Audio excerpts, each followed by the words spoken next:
سار جو کہ آج انتہائی دوست تھے مسلم لیگ نون کے، خصوصاً چودھری شہباز شریف کے، آج سب کو چھوڑ کے تنہا میدان میں نکلے ہیں۔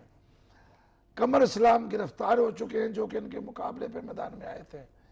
کیا بنے گا چودھری صاحب؟ دیکھیے، گزارش یہ ہے کہ چودھری نثار اور نواز شریف صاحب کی دوستی تو بڑی دیرینہ ہے، 30 سے اوپر دہائیوں سے ان کا ایک دوسرے کے ساتھ ساتھ ہے، ایک دوسرے کے ساتھ وہ بڑے کڑے وقت میں بھی کھڑے رہے ہیں، لیکن اب کچھ حالات ایسے ہو گئے کہ ان دونوں کے بیچ جدائی ہے، اور جدائی میں بھی خلید جو ہے وہ ہر روز بڑھتی چلی جا رہی ہے۔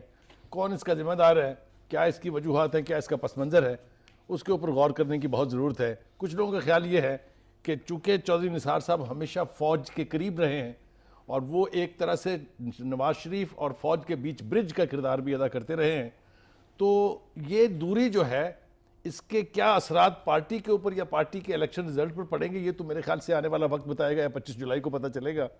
لیکن فی الحال جو چودھری نثار ہیں ان کی صورتحال بھی اتنی مضبوط دکھائی نہیں اس لیے نہیں دیتی کہ وہاں جو کینڈیڈیٹ ہیں پی ٹی آئی کے چودھری سرور صاحب، وہ کافی مضبوط کینڈیڈیٹ ہیں، پچھلا الیکشن بھی وہ جیتے تھے۔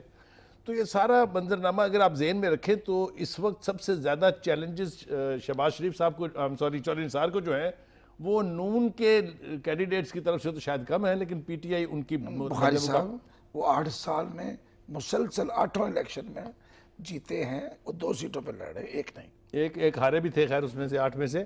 دیکھیں وہ بڑے الیکشن کوئی نہیں تھے، اگر آپ کو یاد ہو پیپلز پارٹی جب آئی تھی تو دولتاناز اینڈ ٹواناز اینڈ پتہ نہیں کون کون جو تھے وہ سارے برج الٹ گئے تھے نا، آپ کو تو یاد ہے۔ جب تبدیلی آتی ہے تو یہ بڑے بڑے درینہ لوگ جو ہیں نا، ان کا پتہ بھی نہیں چلتا ہے کہاں گئے۔ مبارک ہو ناظرین، بخاری صاحب نے تسلیم کر لیا، تبدیلی آ گئی ہے۔ یہ دیکھیں، یہ جو خواہشات ہیں نا، اس خواہشات نے اصل تباہی مچائی ہوئی ہے آپ کہ ہم انالیسس کرنے کی بجائے اپنی خواہشات لے کے بیٹھ جاتے ہیں۔ جس طرف سے نعرہ آپ کوئی بات سنجیدگی سے کریں، شہاب الدین کے ساتھ کہیں سے نعرہ آ جائے عمران خان زندہ باد، وہ سب کچھ چھوڑ چھاڑ کے اس طرف دیکھنے لگ جاتے ہیں۔ ابھی تو نظر نہیں آ رہا یہ تو خواہشات ہیں۔ آپ نے کہا تھا، میں نے دہرا دیا۔